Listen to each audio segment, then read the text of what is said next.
Good morning.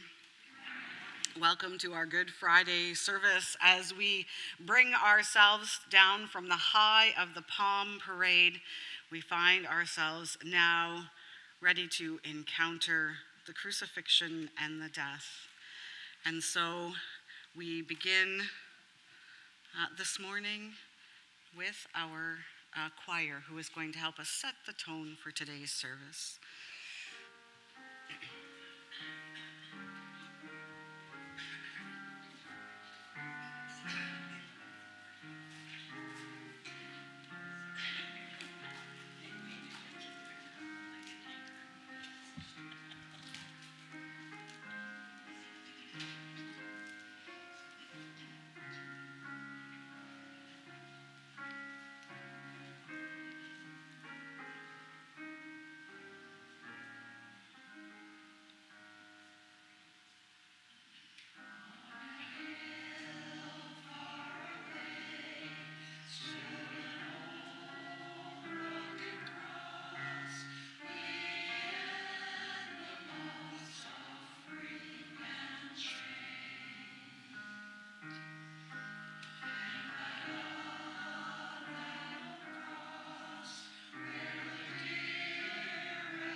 I'll invite you to join with me in our call to worship. We'll offer it responsively, and your response, as always, is in yellow.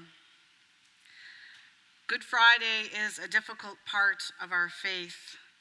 It is a day of shadows and death.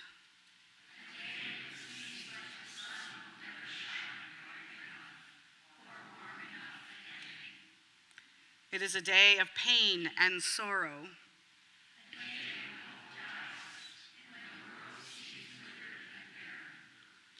It is a hard story to tell.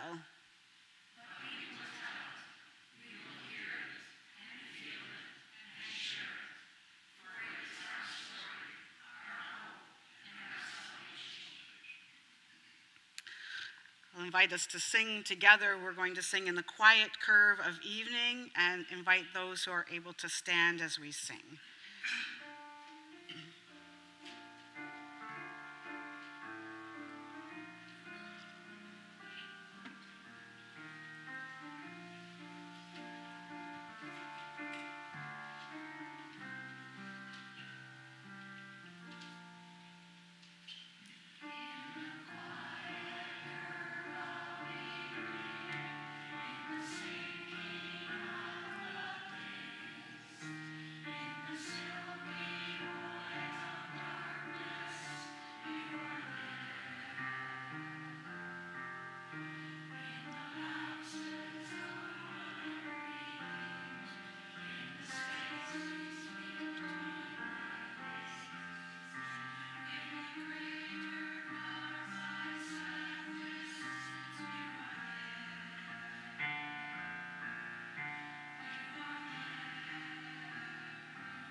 Let's join our hearts in prayer.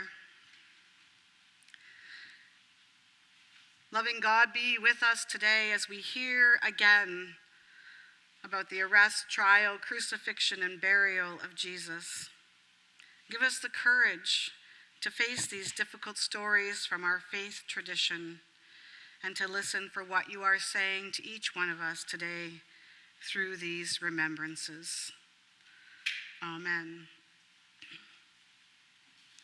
Each of the Gospels tells the story of Jesus' death a little differently. Today we are going to explore how Mark's Gospel tells it. Each reading from Scripture will be followed by a short reflection considering the passage from someone's perspective connected with that story. So thank you to all of our readers who have agreed to be readers for this reflections today. There is a long, rich tradition in Christian biblical interpretation where the biblical witness serves as a jumping off point to listen for how God is speaking to us today. One way in which this is done is by taking a character mentioned in the story and imagining what the events described might have been like for them. On a day like today, when we hear about the most profound suffering and pain, God invites us to worship with our whole selves, with our minds, with our bodies, with our hearts, and with our souls. So as you listen to the scriptures and reflections, allow yourself to feel the power of the events. Who do you relate to in this story? When have you encountered moments of abandonment, of betrayal, of confusion, of going along with the crowd, of gut-wrenching grief? What might God be saying to you today through the Good Friday story? After each reflection, we will sing a verse of Were You There? These verses will proceed without introduction, and you're invited to remain seated throughout. And then after the singing, there will be a brief time of silence for personal reflection before the next reading. And so we begin with the arrest of Jesus. Suddenly, while Jesus was still speaking, Judas, one of the 12, came with a mob carrying swords and clubs. They had been sent by the chief priests, legal experts, and elders. His betrayer had given them a sign: "Arrest the man I kiss and take him away under guard." As soon as he got there, Judas said to Jesus, "Rabbi." Then he kissed him. Then they came and grabbed Jesus and arrested him. One of the bystanders drew a sword and struck the high priest's slave and cut off his ear. Jesus responded, "Have you come with swords and clubs to arrest me like an outlaw? Day after day I was with you, teaching in the temple, but you didn't arrest me. But let the scriptures be fulfilled." And all his disciples left him and ran away. One young man, a disciple, was wearing nothing but a linen cloth. They grabbed him, but he left the linen cloth behind and ran away naked.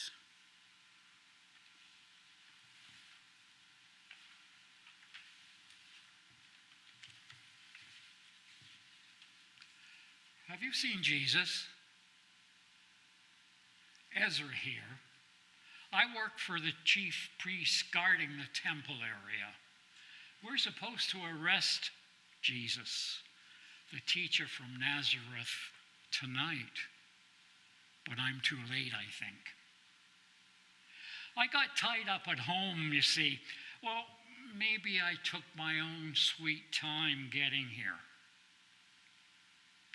I don't really want to arrest Jesus. I kind of like the man. Lots of the things he says makes a ton of sense. He says you can pray to God anywhere, not just in the temple. He let his disciples gather food to eat on the Sabbath, saying that the religious rules that the priests teach us are made to help people not get in their way. He also turned over the tables in the temple, released the doves, drove out the sheep, and created a huge uproar by declaring that it isn't right to charge people to worship God. And wow, the things he said made the chief priests mad.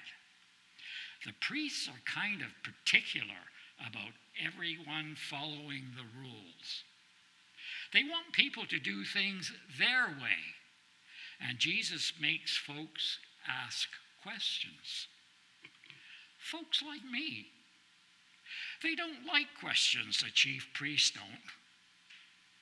So the priests, my bosses, started looking for ways to get rid of him.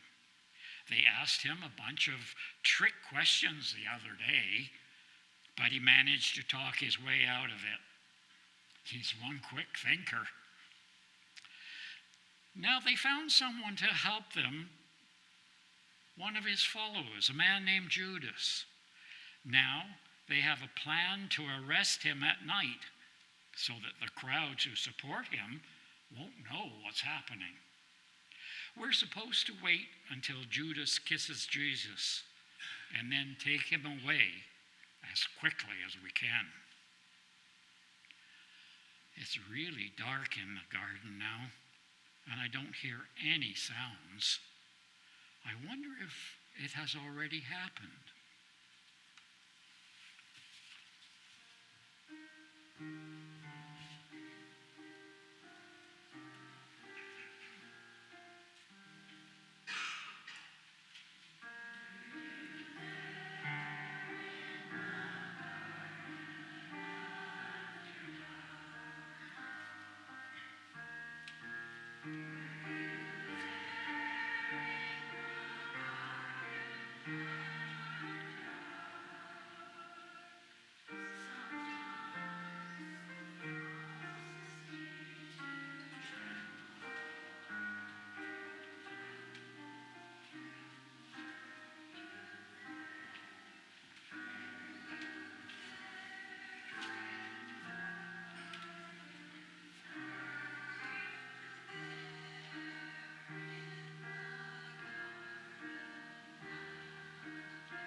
They led Jesus away to the high priest, and all the chief priests, elders, and legal experts gathered. Peter followed him from a distance, right into the high priest's courtyard. He was sitting with the guards, warming himself by the fire. The chief priests and the whole Sanhedrin were looking for testimony against Jesus in order to put him to death, but they couldn't find any. Many brought false testimony against him, but they contradicted each other. Some stood to offer false witness against him, saying, "We heard him saying, 'I will destroy this temple constructed by humans, and within 3 days I will build another one not made by humans.'" But their testimonies didn't even agree on this point. Then the high priest stood up in the middle of the gathering and examined Jesus. "Aren't you going to respond to the testimony these people have brought against you?" But Jesus was silent and didn't answer. Again, the high priest asked, "Are you the Christ, the Son of the Blessed One?" Jesus said, "I am. And you will see the human one sitting on the right side of the Almighty and coming on the heavenly clouds." Then the high priest tore his clothes and said, "Why do you think we need any more witnesses? You have heard this insult against God. What do you think?" They all condemned him. "He deserves to die." Some began to spit on him. Some covered his face and hit him, saying, "Prophesy." Then the guards took him and beat him.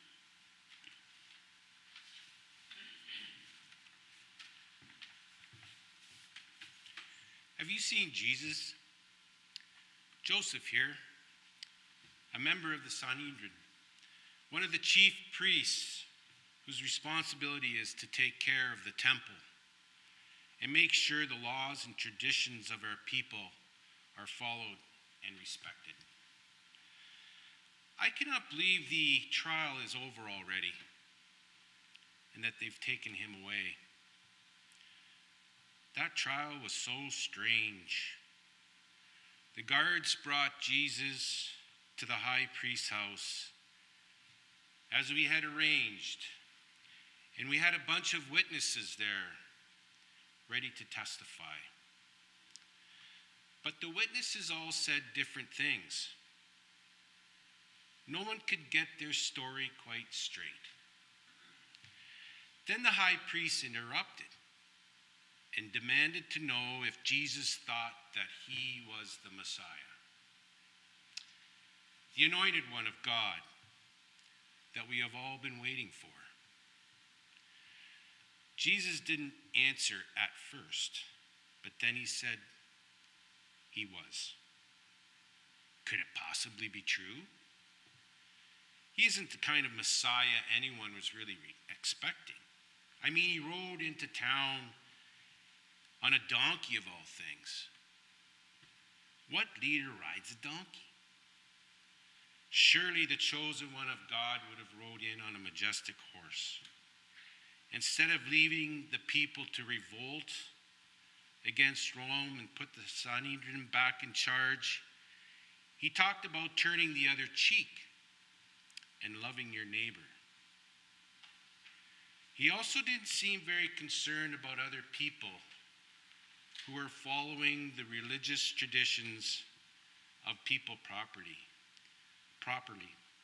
It's hard to imagine that he could be God's chosen one. But then our God has a history of surprising us. The prophet Isaiah told us that the chosen one would be a servant of all who suffered with the people. Could this man be the Christ? Really? The people certainly thought so. And they lined the road in Jerusalem, throwing their cloaks and branches on the ground, shouting, "Hosanna, save us." But everyone in the Sanhedrin seemed to agree that he wasn't, and that saying that he was the one, the Messiah, he was therefore guilty of treason. Who am I to disagree with the elders? Surely our leaders cannot be wrong about this.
Meanwhile, Peter was below the courtyard.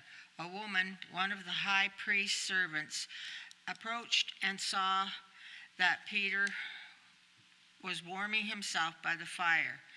She stared at him and said, "You are also with the Nazarene Jesus." But he denied it, saying, "I don't know what you're talking about. I don't understand what you're saying." And he went outside into the outer courtyard. A rooster crowed. The female servant saw him and began a second time to say to those standing around, "This man is one of them." But he denied it again. A short time later, those standing around said to Peter, "You must be one of them, because you are also a Galilean." But he cursed and swore, "I don't know this man you're talking about." At that very moment, a rooster crowed a second time. Peter remembered what Jesus told him, "Before a rooster crows twice, you will deny me 3 times." And he broke down sobbing.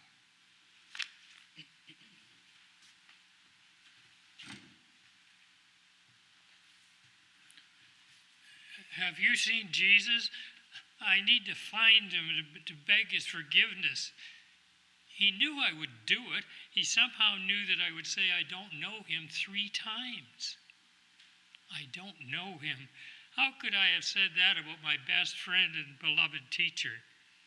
And not once, not even twice, but 3 times these past few years traveling here. What kind of friend am I that I would turn away from him when he needs me the most? From the first moment that he called my brother Andrew and me away from our fishing nets to follow him, I knew that life would never be the same. These past few years traveling with him have been difficult for sure, but also very special. I've learned so much from him. And now I am so scared. They've arrested him and taken him to the high priest's house. I'm worried they might kill him. And what will happen to us and to all of the people who believe in his way if he dies? And what about me? I'm ashamed to admit it, but I don't want to be arrested and tortured. I'm afraid of what they'll do to me if they know that I'm a follower of Jesus.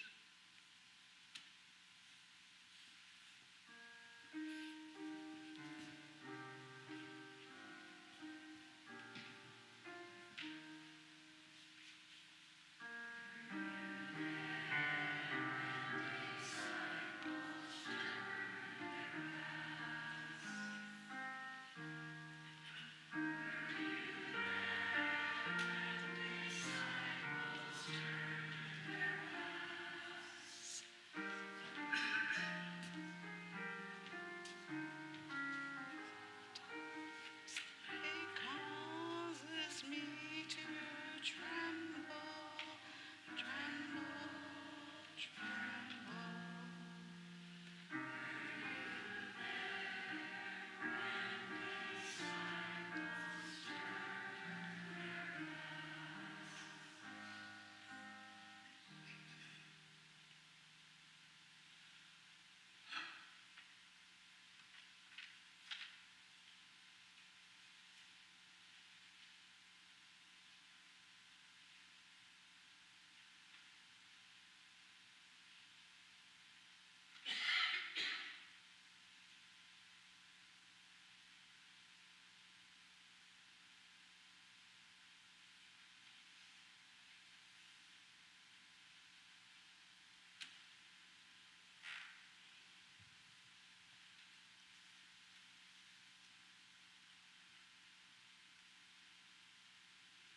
At daybreak, the chief priests, with the elders, legal experts, and the whole Sanhedrin formed a plan.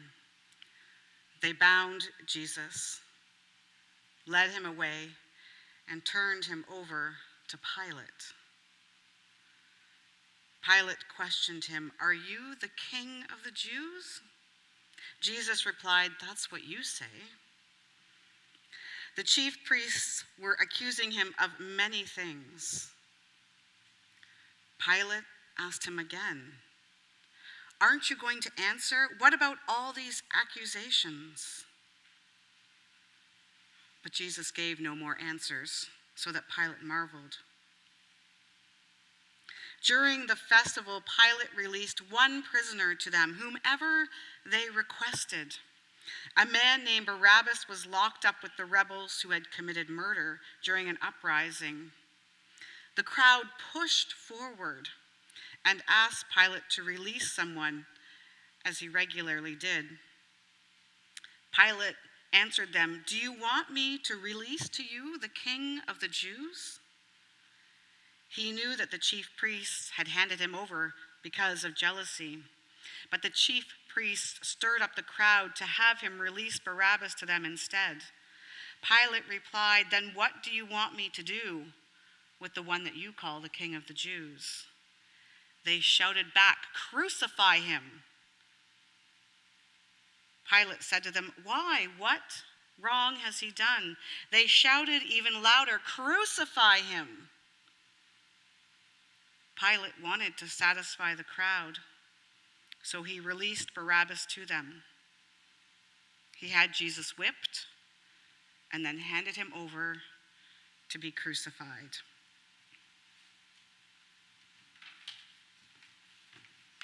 Have you seen Jesus?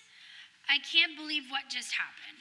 I was there in the crowd, but I still can't believe it. Pilate asked us if we wanted Jesus to be released, and instead we called out for Barabbas to be set free. I mean, I wanted Barabbas to be set free. He was only trying to stand up for our people against the Roman rule. It's getting harder and harder to make ends meet with these crippling taxes we have to pay.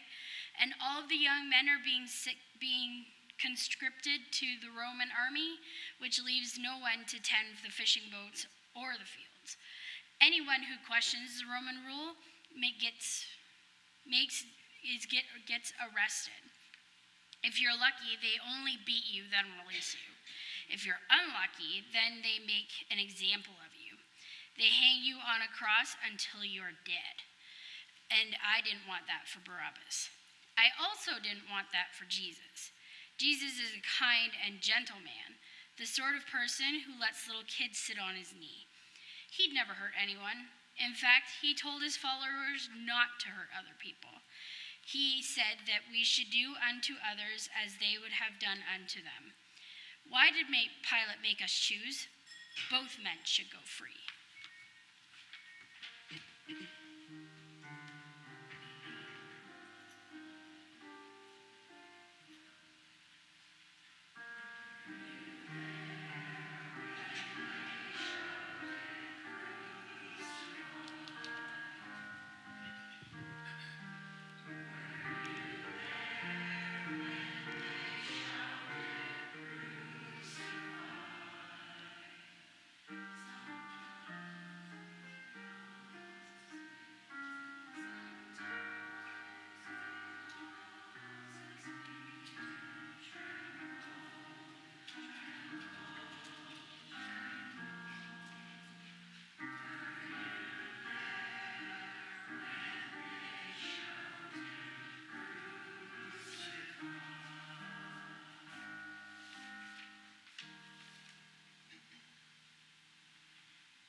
The soldiers led Jesus away into the courtyard of the palace known as the governor's headquarters. And they called together the whole company of soldiers. They dressed Jesus up in a purple robe and twisted together a crown of thorns and put it on him. They saluted him, "Hey, King of the Jews!" Again and again they struck his head with a stick. They spit on him and knelt before him to honor him. And when they'd finished mocking him, they stripped him of the purple robe and put his own clothes back on him. And then they led him out to crucify him. Simon, a man from Cyrene, Alexander and Rufus's father, was coming in from the countryside. And they forced him to carry Jesus' cross. They brought Jesus to the place called Golgotha, which means skull place. They tried to give him wine mixed with myrrh, but he didn't take it. They crucified him. They divided up his clothes, drawing lots for them to determine who would take what. It was 9 a.m. when they crucified him. The notice of the formal charge against him was written, "The King of the Jews." They crucified 2 outlaws with him, one on his right and one on his left. People walking by insulted him, shaking their heads and saying, you were going to destroy the temple and rebuild it in 3 days, weren't you? Save yourself and come down from that cross."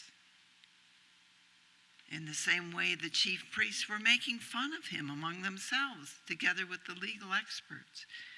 "He saved others," they said, "but he can't save himself. Let the Christ, the King of Israel, come down from the cross. Then we'll see and believe."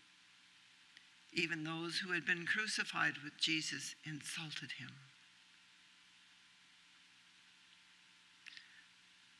From noon until 3 in the afternoon, the whole earth was dark.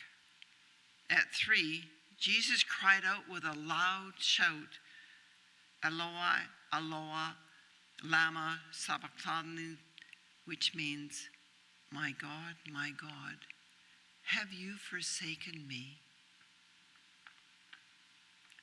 After hearing him, some standing there said, look, he's calling Elijah. Someone ran, filled a sponge with sour wine, and put it up on a pole. He offered it to Jesus to drink, saying, let's see if Elijah will come to take him down. But Jesus let out a loud cry and died. The curtain of the sanctuary was torn in two from top to bottom. When the centurion who stood facing Jesus saw how he died, he said, this man was certainly God's son. Some women were watching from a distance, including Mary Magdalene and Mary, the mother of James, the younger one, and Joseph and Salome. When Jesus was in Galilee, these women had followed and supported him, along with many other women who had come to Jerusalem with him.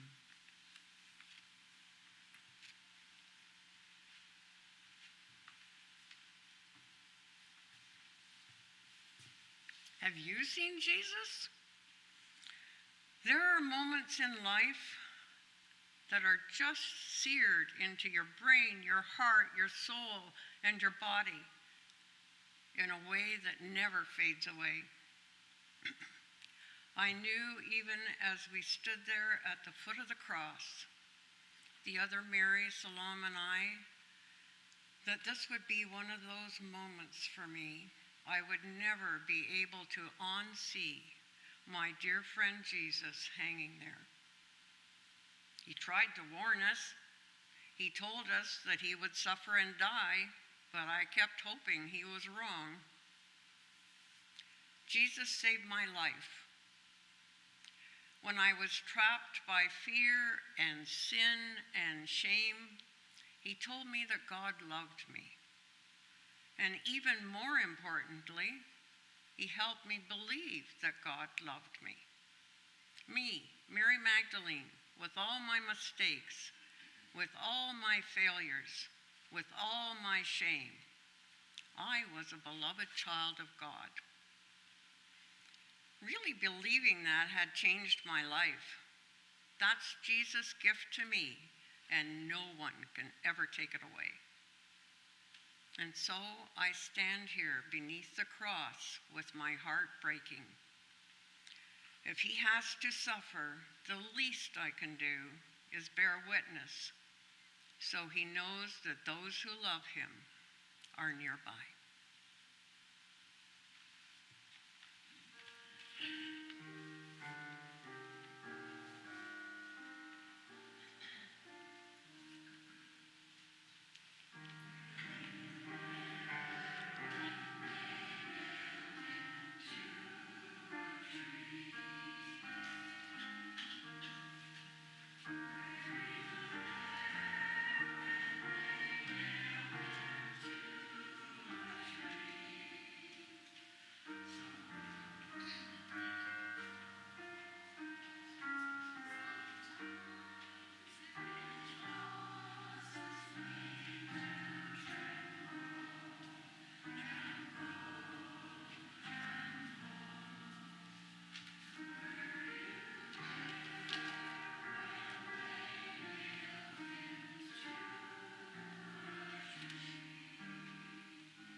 Since it was late in the afternoon of preparation day, just before the Sabbath, Joseph from Arimathea dared to approach a Pilate and to ask for Jesus' body.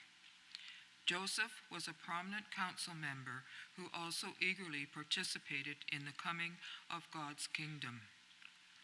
Pilate wondered if Jesus was already dead.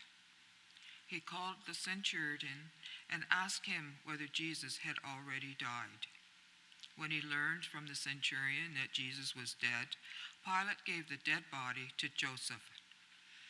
He brought a linen cloth, took Jesus down from the cross, wrapped him in the cloth, and laid him in a tomb that had been carved out of rock. He rolled a stone against the entrance to the tomb. Mary Magdalene and Mary, the mother of Joseph, saw where he was buried.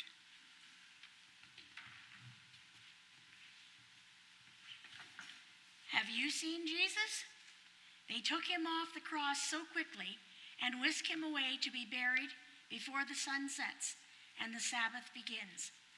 I know it's the way of our people. No work can be performed from sunset on Friday until sunset on Saturday, not even burying the dead. So if he wasn't buried right away, we'd have to wait until after the Sabbath, with him just hanging there, dead on the cross. But I just want to hold him, my baby boy, my firstborn, all growing up now, of course, but still my child. I want to hold him and never let go. The other Mary and I noted where he was buried, and at dawn on the day after the Sabbath, she said we will come with me to tend his body. But for now, there is nothing I can do but weep.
What about us?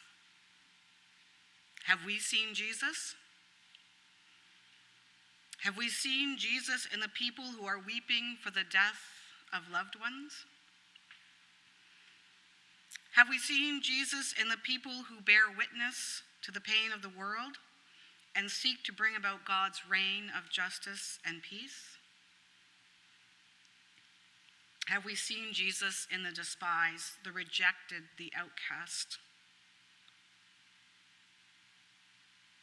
Have we seen Jesus in the peacemakers who choose the way of active nonviolence, never backing down, but also never taking up arms? Have we seen Jesus in the unjustly imprisoned, in those who are persecuted for standing up for what is right? Have we seen Jesus in our own lives, in our community, in our world?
continue in our worship, I invite you to stand if you are able, and we will sing together Beneath the Cross of Jesus.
This day let all stand still in silence, in sorrow.